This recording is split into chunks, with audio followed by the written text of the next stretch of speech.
دیکھیے میں چند باتیں اپنے بارے میں ذرا بارے گراں نہ گزرے تو عرض کر دوں. تحدیثاً للنعمہ، کوئی اپنی بڑائی نہیں، بلکہ ایک بڑا عجیب سا مصرع ذہن میں آیا تھا، وہ میں نے لکھ لیا تھا کہ میرا مزاج لڑکپن سے عاشقانہ تھا. میرے اندر ایک تحریکیت جو ہے بچپن سے ہے. ہائی اسکول کا طالب علم تھا، علامہ اقبال سے متاثر تھا، تحریک پاکستان کا کارکن تھا، حصار ڈسٹرکٹ مسلم اسٹوڈنٹس فیڈریشن کا میں جنرل سیکرٹری تھا، اور دن رات دورے کرتا تھا. ہانسی جا رہا ہوں، سر سے جا رہا ہوں، مختلف مقامات میں ہم جلوس نکالتے تھے، جلسے کرتے تھے، نوائے وقت لے کر پھیل جاتے تھے، اسے اور سے جا کے بیچا کرتے تھے. اس کے بعد 10 سال میں نے اپنی زندگی کے جو ہے جماعت اسلامی کے نظر کیے اور اسے بہت کچھ پایا بھی ہے، اپنی توانائیاں دی بھی ہے، پایا بھی ہے. لیکن پھر یہ دیکھ کر کہ وہ انتخابی سیاست کی دلدل میں پھنس گئی ہے، اپنا اختلاف رائے پوری طرح پیش کر کے، اور جب معلوم ہوا مولانا مودودی مرحوم کا فیصلہ کہ ہم نے تو اسی راستے پر چلنا ہے، تو انہوں نے کہا قالوا سلاما، پھر ہم علیحدہ ہو گئے. انہیں بڑے بڑے لوگ تھے، مولانا امین حسن اصلاحی، عبدالغفار حسن، عبدالرحیم اشرف، شیخ سلطان احمد، بڑے بڑے. 8 سال صحرائے تیہ کے اندر میں بھی بھٹکتا رہا کہ یہ بڑے لوگ کچھ کام کریں، یہ آگے آئیں اور یہ کوئی جماعت بنائے. میری تو عمر 25 برس تھی اس وقت کل، تو میں تو کوئی تحریک کا آغاز نہیں کر سکتا تھا. They failed utterly. They tried but failed. سن 65 میں فیصلہ کیا کہ اب جو بھی ہو مجھے تو اپنی قبر میں اترنا ہے اور جواب دینا اللہ کیا. تب میں نے نقل مکانی کی اور میں لاہور آیا.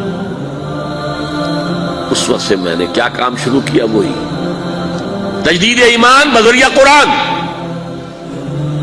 قرآن کے دائرے، حلقے، دائرہ ہائے مطالعہ قرآن، حلقہ ہائے مطالعہ قرآن، درس قرآن، یہ میری کچھ دنوں تک پریکٹس بھی جاری رکھی ہے، مشق سخن جاری، اور چکی کی مشقت بھی چلتی رہی. لیکن پھر چھوڑ دیا میں نے سب کچھ. آج سمجھئے کہ 35 برس ہو گئے کہ میں نے 1 منٹ 1 لحظہ دنیا کمانے کے لیے صرف نہیں کیا. پروفیشن ترک کر دیا 71 کی شروع. پھر تنظیم قائم کی ہے. یہ قرآن کی محنت سے انجمن خدام القرآن قائم ہوئی، اس کی ذیلی شاخیں قائم ہوئی. کراچی میں ہوئی، ملتان میں ہوئی، فیصل آباد میں ہوئی، پنڈی میں ہوئی، پشاور میں ہوئی، کوئٹہ میں ہوئی. ان کے تحت قرآن اکیڈمیاں بنی، ہر جگہ نہیں، کچھ جگہوں پر. ہمارے ہاں بنی، کراچی میں بنی، بڑی بنی. قرآنی درسگاہیں، قرآنی 1 سالہ کورس، رمضان مبارک میں 6 گھنٹے کی تراویح کی نماز، دورہ ترجمہ قرآن کے ساتھ. پہلے قرآن کا ترجمہ سنو 4 رکوعوں کا، پھر کھڑے ہو کر قاری صاحب سے سنو، پھر بیٹھ جاؤ، پھر 40 منٹ 50 منٹ، پھر اگلے 4 رکوع جو ہے ان کا مطالعہ کرو، پھر کھڑے ہو جاؤ. 6 گھنٹے لگے. بہرحال اس محنت کا نتیجہ جو ہے وہ میں نے بتایا آپ کو کہ 2 کام، ایک تجدید ایمان بذریعہ قرآن اور اصلاح اعمال. قرآن جب دل میں اترا ہے تو حرام چیزوں کو چھوڑا ہے، شرعی پردے نافذ کیے، گھروں کے اندر کیے. حرام چیزوں سے کتنے ہی ساتھی ہمارے بینک کی ملازمتیں چھوڑ کر اور آدھی تنخواہ پر جا کر کسی ملازمت پر گزارا شروع کیا. کتنے ہی تھے جو کہ رشوت لیتے تھے اور ان کے گلچھرے تھے، اس کے بعد ان کے سوکھی روٹی ہو گئی، گوشت ان کے گھر میں آنا بند ہو گیا. یہ سب کچھ ہوا ہے، ہو رہا ہے.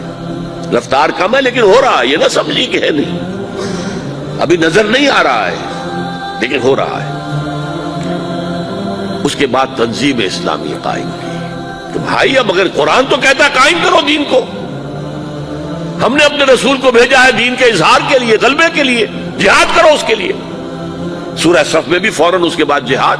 یا ایھا الذین آمنوا ھل ادلکم علی تجارۃ تنجیکم من عذاب الیم تؤمنون باللہ ورسولہ وتجاہدون فی سبیل اللہ باموالکم وانفسکم. اور سورہ صف میں جو سخت آیت آئی ہے، اے نبی ان سے کہہ دیجئے قل ان کان آباؤکم وابناؤکم واخوانکم وازواجکم وعشیرتکم واموال اقترفتموها وتجارۃ تخشون کسادها ومساکن ترضونها احب الیکم من اللہ ورسولہ وجہاد فی سبیلہ فتربصوا حتی یأتی اللہ بامرہ واللہ لا یہدی القوم الفاسقین۔ اے نبی کہہ دیجئے اے لوگوں، اگر تمہیں اپنے باپ اور بیٹے اور بھائی اور بیویاں یا بیویوں کے لیے شوہر اور رشتہ دار اور وہ مال جو تم نے بڑی محنت سے جمع کیے ہیں اور وہ کاروبار جو تم نے بڑی محنت سے جمائے ہیں اور اندیشہ رہتا ہے کہ کہیں کساد بازاری نہ ہو جائے، اور وہ محل جو تم نے تعمیر کیے ہیں، جو حویلیاں بنائی ہیں جو تمہیں بہت محبوب ہیں، اگر ان 8 چیزوں کی محبت اللہ اور اس کے رسول اور جہاد کی محبت سے بڑھتی ہے، اگر زیادہ ہے تو جاؤ دفعہ ہو جاؤ، انتظار کرو یہاں تک کہ اللہ اپنا فیصلہ سنا دے۔ اور اللہ ایسے فاسقوں کو، ناہنجاروں کو زبردستی ہدایت نہیں دیتا۔ تو آؤ بھائی اب اٹھو، قرآن تو یہ کہہ رہا، قرآن پڑھا ہے تو اب اس قرآن کی پکار پر لبیک کہو، لہذا اس پر بھی تنظیم اسلامی ہم نے قائم کی ہے۔ بہرحال 1965 سے جو میں نے لاہور آ کر کام شروع کیا، اب یہ 2005 ہے، پورے 40 برس مجھے ہو چکے ہیں۔ اگرچہ ایکٹیوسٹ کی حیثیت سے تو میں اپنے زمانہ طالب علم سے ہوں، اور درس قرآن تو میں نے میڈیکل کالج کا طالب تھا تب سے شروع کر دیا تھا، لیکن یہ تو میرے 35 سال جو ہے 40 برس اس کام میں لگے ہیں۔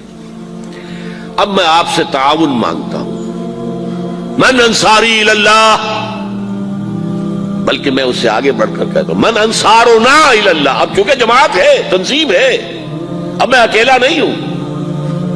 گئے دن کے تنہا تھا میں انجمن میں، یہاں اب میرے رازداں اور بھی ہیں، ساتھی ہیں میرے، ایک قافلہ چھوٹا سا ہی چل رہا ہے۔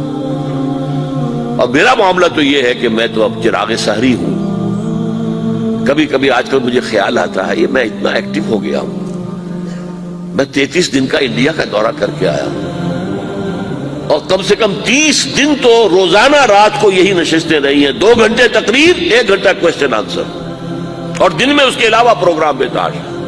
کہ میں نے کیسے برداشت کری ہے، کیسے جھیل لی ہے۔ میں ڈائبٹیز کا مریض ہوں، میں بلڈ پریشر کا مریض ہوں، میرے کمر کے اندر 2 جگہ پر جو ہے لین ہے، میرے گھٹنوں کا آپریشن ہو چکا ہے، میں کھڑا نہیں رہ سکتا، میں زیادہ دیر بیٹھ نہیں سکتا، یہ تقریر میں بیٹھا ہوا ہوں، ویسے بیٹھنا پڑے مجھے 15 منٹ تو میرے کمر میں درد شروع ہو جائے۔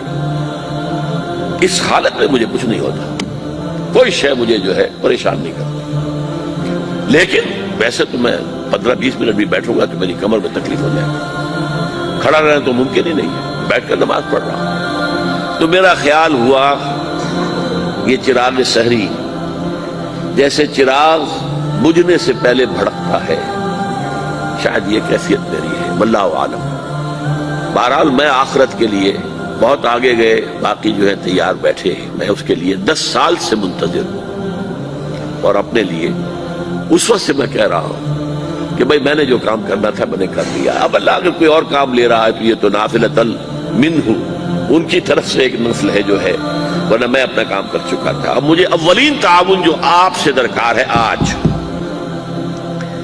میری بات کو اچھی طرح سمجھنے کے لیے کچھ تھوڑے سے پیسے اور کچھ تھوڑا سا وقت صرف کیجیے، چند کتابوں کا مطالعہ کیجیے پوری طرح گہرائی کے ساتھ،